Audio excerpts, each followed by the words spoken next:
When the 9th night came, a soft mist hung over the sea, and the moon drifted pale above the palace towers.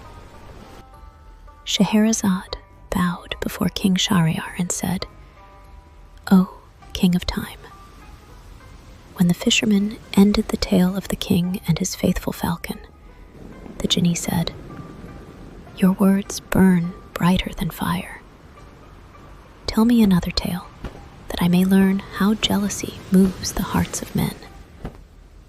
And the fisherman answered, "Listen then, O spirit of flame, to the husband and the parrot." The fisherman said, "In the lands of the south, near a shore where date palms bent toward the wind, lived a merchant named Zayd. His ships crossed every sea, and his wealth filled every market. But greater than his riches was his love for his wife, Amina. She was fair and clever, yet restless of heart. For beauty without patience is like a pearl that fears the shell. Zayd trusted her completely, and before one long journey, left with her a companion, a green parrot that spoke with a man's voice. "Guard my house and tell me all that happens," said the merchant, "for truth sometimes hides behind closed doors." Amina laughed and fed the bird dates and rose petals. "A parrot to watch me. You love me little to fear me so." He smiled. "I fear no woman who is faithful, but I trust no man without witness." Then he departed across the sea, leaving the parrot in its golden cage. For many days, the parrot sang of distant islands. But one night, when the moon was full, she sent her maid away. Amina's heart turned to a young neighbor who often lingered by her garden wall, drew her veil, and met him beneath the myrtle trees.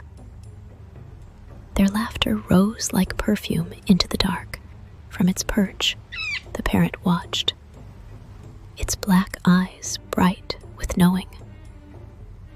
When dawn came, it rehearsed every sound until the truth was sharp upon its tongue. When Zayd returned weeks later, weary from travel, the parrot cried, "Welcome, my master! The nights were not lonely for me. Your wife kept company beneath the moon." Zayd froze. "Speak plainly, bird, for words are swords."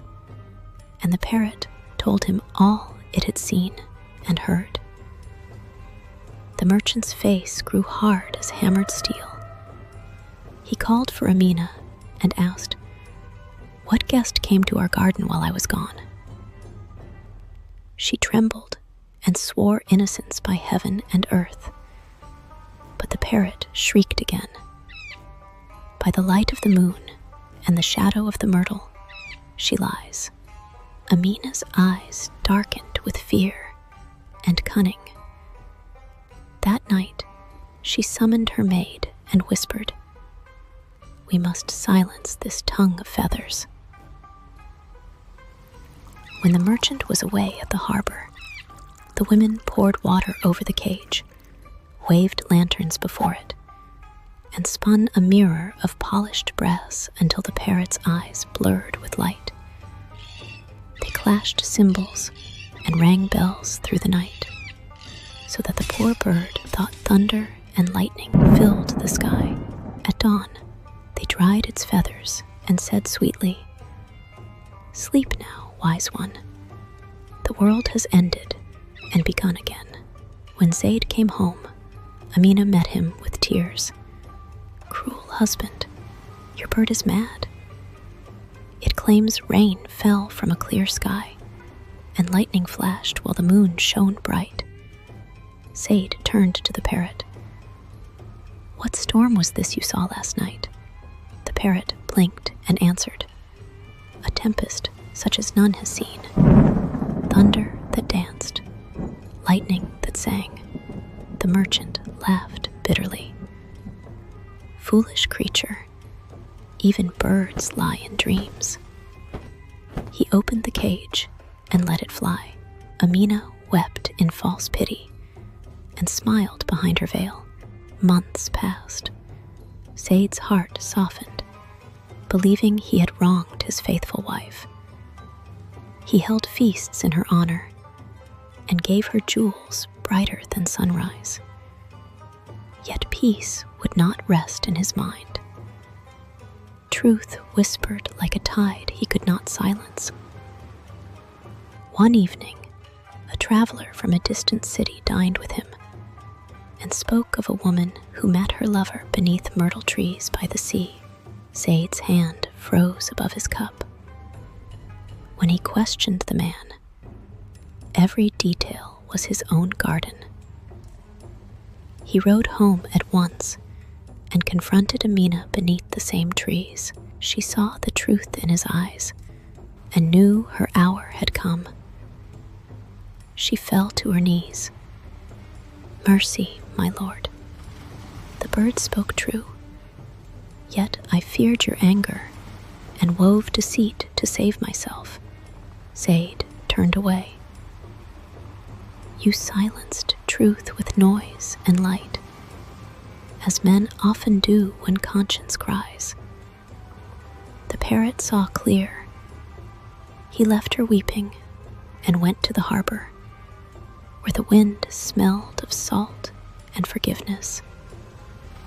There he saw, perched upon a mast, a green parrot watching the setting sun.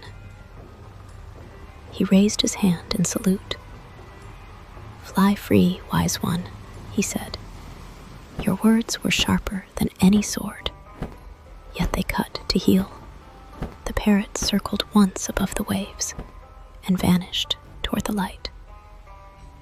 The fisherman turned to the Jinni and said, "Thus, O spirit of fire, did a husband learn that doubt and jealousy are twin storms, each able to wreck the heart that steers too hard." The Jinni bowed. "I see now that truth may come from even the smallest of voices." The fisherman smiled. "Then sleep, O Jinni, and wake to hear the next tale. The young king and in the crocodile queen." Scheherazade's voice fell soft as the surf beyond the walls.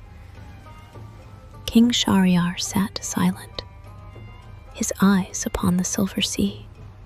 "You speak now of jealousy," he said quietly, "and I feel the fire of it in my own past." She bowed. "Then may this tale remind your majesty that mistrust is poison to love." The waves murmured against the stones. The moon drifted lower. Scheherazade's candle burned to its end, and in the fading light, her eyes shone like dawn upon the water. Thus ended the 9th night.